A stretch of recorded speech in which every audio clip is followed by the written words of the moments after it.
Hi, comic book fans, and welcome to another suddenlycomics.com video. Today, a video I have promised for some time. I'm finally going to do it. Okay, so I have used Heritage auctions for selling some of my comics and then buying some comics. And I'd like to sort of go through my experience and explain the process, what I thought of the process, and what I think of Heritage. Okay, so when I've had my say, I'll then go to the Heritage website and show you some stuff on the Heritage website on my user account. Right. So in about January, February last year, 2023, I decided I'd try and sell some items through Heritage. They're sort of fairly unique items. There was some original artwork and some quite high value comics and some unusual comics that I really would have struggled to sell at the sort of value that they had in the UK. I also had a set of a piece of unique art, um, uh, which I thought it was a collection of items, actually, a whole collection of items, which I thought would be really interesting to auction as a lot to a very specialist market. So I emailed Heritage UK and said, I've got some items to sell, and I listed them. And they emailed back and said, "Oh, fine, thank you very much. You need to send in images and full descriptions of all the items you want to sell."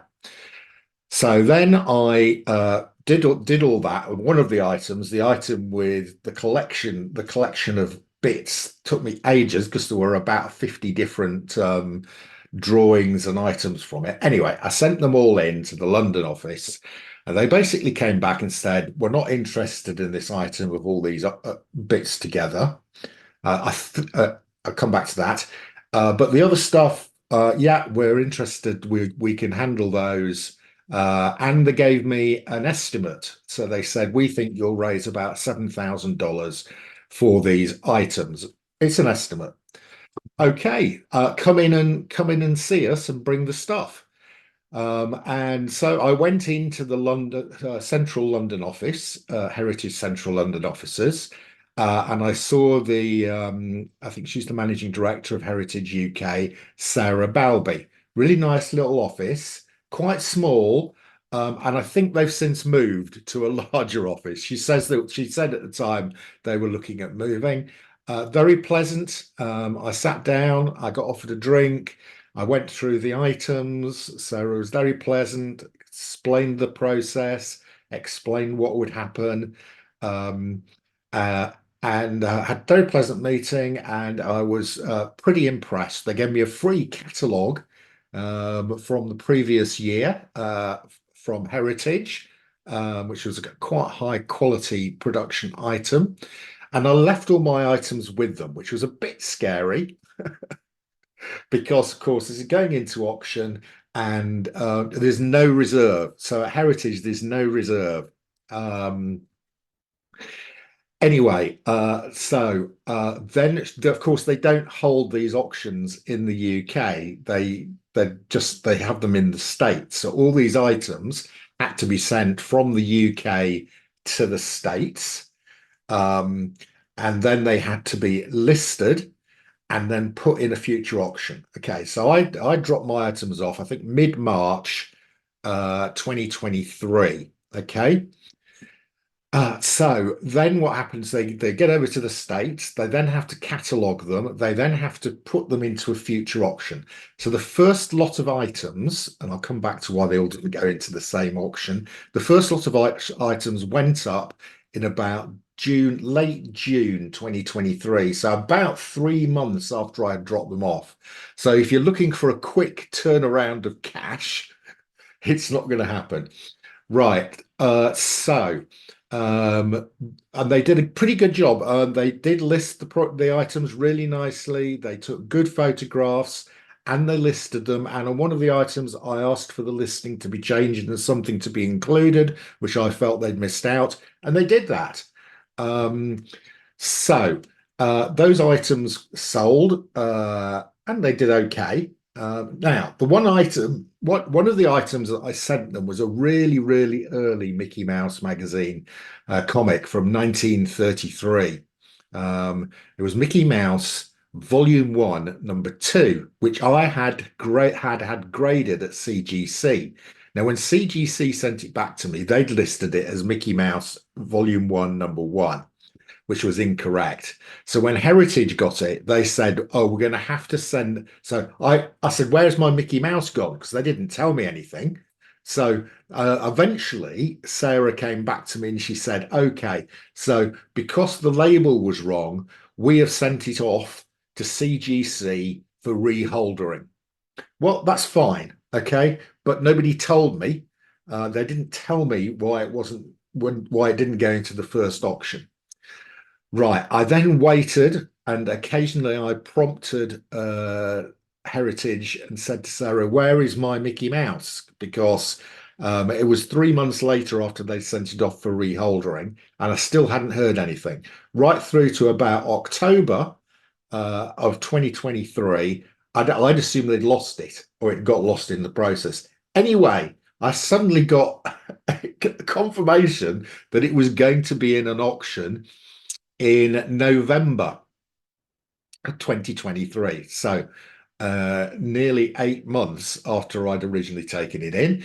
It sold in auction. I got a really good price for it. Very happy with it. So all the items that I sent in that gave me an estimate of $7,000 for, I actually got $5,100. I was happy with that, actually. There was one item where it sold for a really low sum of money, which I wasn't particularly happy with.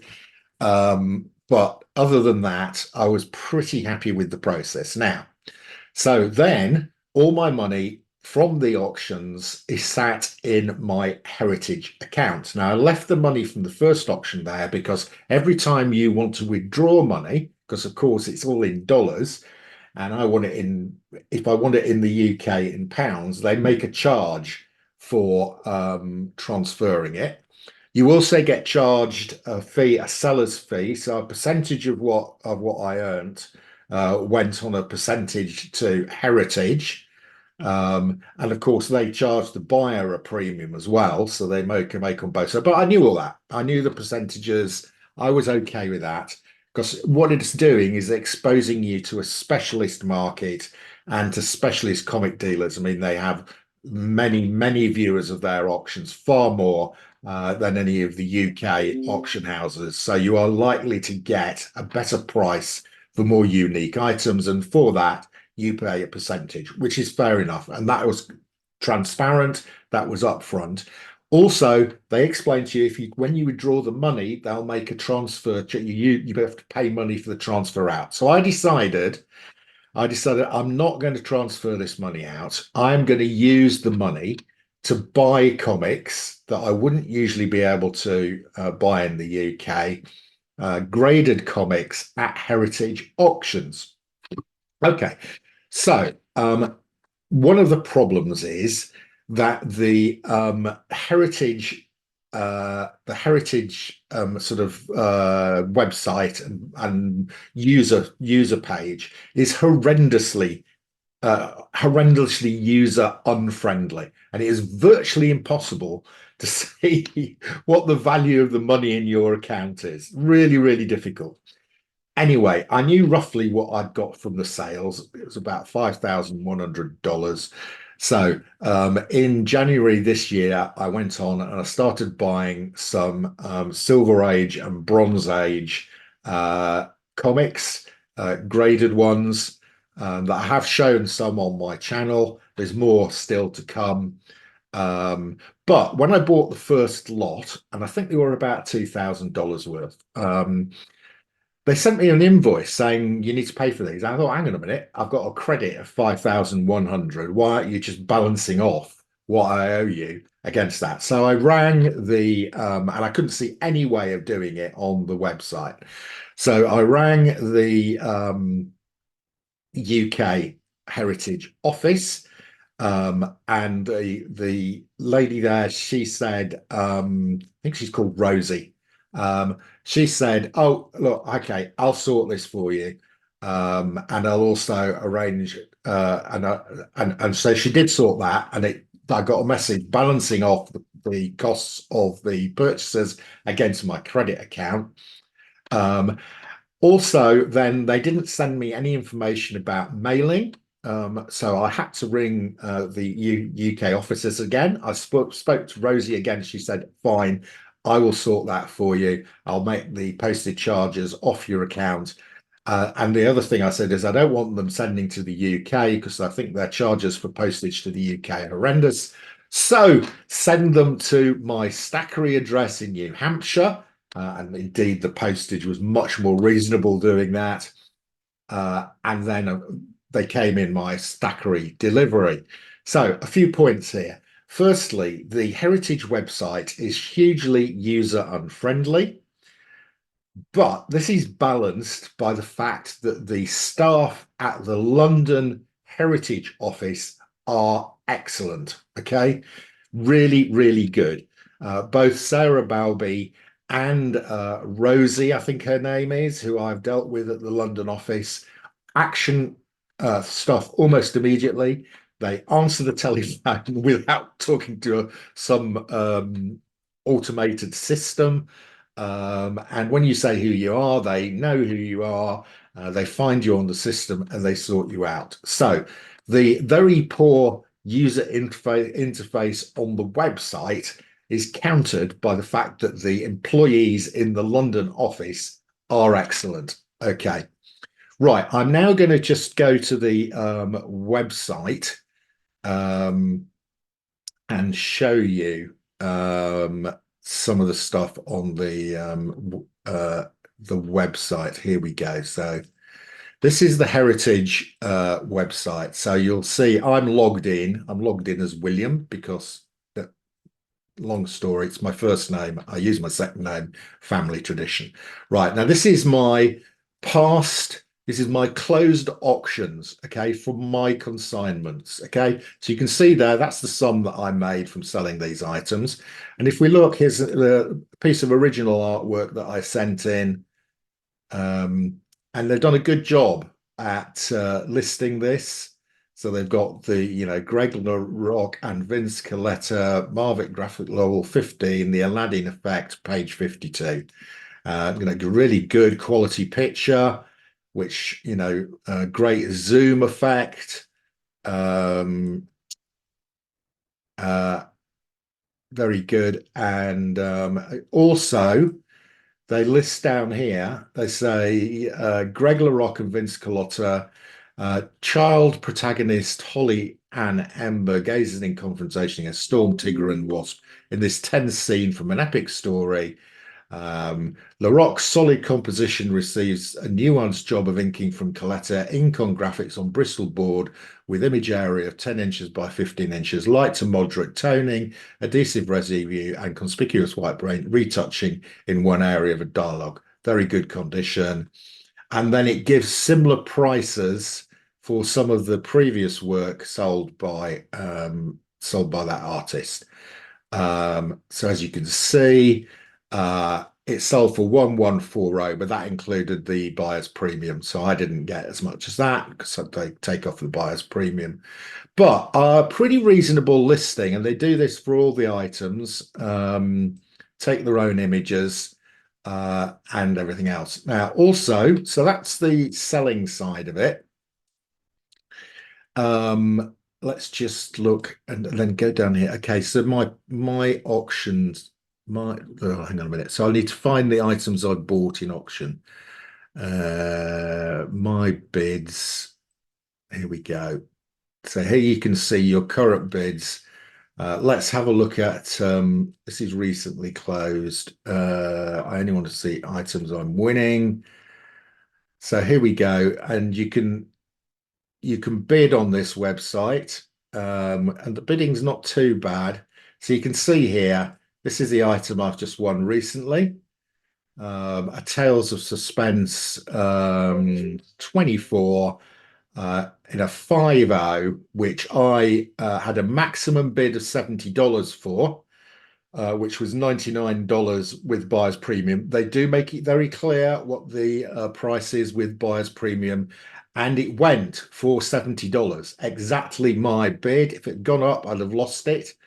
And so I won that. And there you can see it. And they do present the things really well. And I have bought quite a few items now from here. Just, trying to find previous auctions so you can see some of the other items that I've bought. But it is not intuitive, this website. Right, my current auctions, my auction archives. Right, here we go. Yeah, here we go. So you can see I've spent 2, 5, 6, 8, and here's the auctions I've won. You'll see there's some great stuff here. I've shown this. This is one of my favorites. I won a Batman 3.5. Fantastic looking Batman 3.5 for $432. Other highlights, so I've traded comics that I didn't collect for comics that I do collect. Look at this one. This is Fantastic Four annual #1 signed by Stan Lee. Haven't got this one yet. It's in my Stackery account at the moment. And what else have I got? Oh, I picked up a really nice. This was fantastic. I love this one. This is a romance comic in a 9.0, and the art is by Jack Kirby. And I got this for just $103. I think this was an absolute cracking buy. Really not really nice. And you can they have a Silver Age auction. There's a Golden Age on a Sunday night, a Silver Age on a Monday night, and a Bronze Age on a Tuesday night. The auctions all start at midnight UK time. You can put pre-bids in, which is what I do, because I'm not going to be staying awake until 2:30 in the morning to place a bid. So you will generally wake up in the morning to see whether you've won any of them or not. I'd put a number of bids in I haven't won. I know what I want to pay as a maximum. So all these that I've won, I've been pretty happy with the price, the condition. This is a nice one. A really early Batman. Again, I haven't got this one yet. Oh, yes, I have got this one. I think I've shown it. Yeah. Batman number 84 with a great Catwoman, early Catwoman cover. Right, so there you go. Heritage. Stop sharing. Would I use them again? Yes. And largely because I'm very impressed with the London office. What I've quite liked doing is selling some stuff that I don't really collect in order to buy stuff that I do collect. And that by doing it that way, I'm not having to transfer money into Heritage in dollars. I'm not having to take any money out of Heritage to convert from pounds to dollars. So I think this is a good mechanism of selling comics, especially if you want to reinvest the money that you're making back into comics. So I quite like it that I've got this little pot of money there that I can look at the Heritage sales.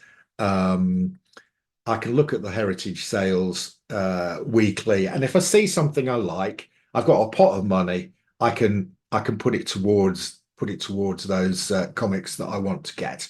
So my summary: Heritage overall, thumbs up, especially the London office, which was really helpful. Website, in terms of user interface, poor. In terms of showing comics and things you're selling, good. Communication from the US, poor. Anyway, there you go. That's my summary. Uh, Good in parts. Would I use Heritage again? Yes. That's your lot. I hope you've enjoyed this little video about my Heritage experience.